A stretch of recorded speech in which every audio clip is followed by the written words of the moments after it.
ano, dessa vez a Santa se apaixona pelo protagonista. Após levar o Pin para fora da caverna, nosso prota se vira e fala que era melhor a Ouroboros fugir também, pois, em breve, os guardas imperiais chegarão ali. Então nosso prota sorri e fala que como o cofre dela na caverna foi aberto, era melhor ela se preparar para explicar. E claro, ela fica furiosa com o Vikir. Dessa forma, vemos o nosso prota carregando o Pin nas costas, enquanto fala que isso era incrível, pois já viveu por muito tempo. Porém, ainda há muitas coisas que nosso prota não sabia sobre ele mesmo. Dessa maneira, Vikir lembra das pessoas que são leais a ele e completa dizendo que talvez isso seja uma forma do passado lhe consolar por tudo que já viveu. Momentos depois, vemos os guardas imperiais tomando um susto, enquanto o Vikir apenas observava de longe. Então, o narrador conta que a caçada aos Gnolls chegou ao fim quando os guardas imperiais chegaram. Com isso, a senhora Ouroboros desapareceu como o vento, porém deixou tudo que tinha de valioso para trás. No dia seguinte, vemos o Pin se recuperando, enquanto o Vikir fala que essa foi a quantia que recebeu depois de vender os materiais que pegaram, junto com a recompensa por caçar os Gnolls.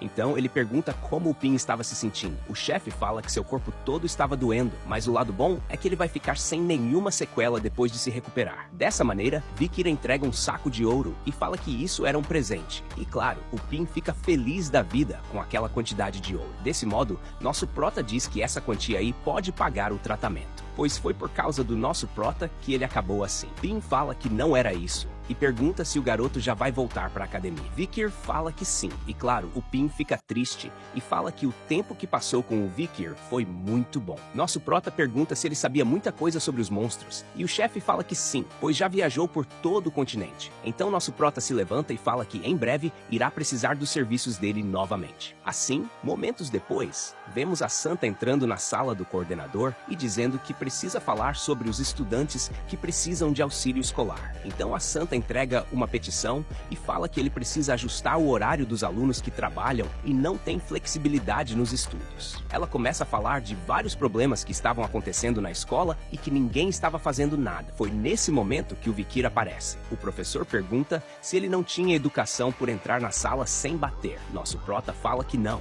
O professor pergunta o que ele veio fazer ali. Nosso prota coloca o saco de dinheiro na mesa e fala que veio pagar sua mensalidade. E claro, o professor fica assustado com aquela quantidade de dinheiro e pergunta onde ele conseguiu. Vikir fala que foi trabalhando como aventureiro. O professor diz que, com isso, ele pode estudar por 4 anos sem problemas. Vikir fala que o que sobrar era para deixar ali e completa dizendo que era para o professor usar o que sobrou para pagar a mensalidade dos alunos que não têm condições. O professor pergunta se era para falar que foi ele que pagou, porém o Vikir diz que não era para colocar seu nome, e sim o nome da Peri, como a benfeitora dessa boa ação. E claro, a Santa já fica emocionada com essa atitude do nosso prota.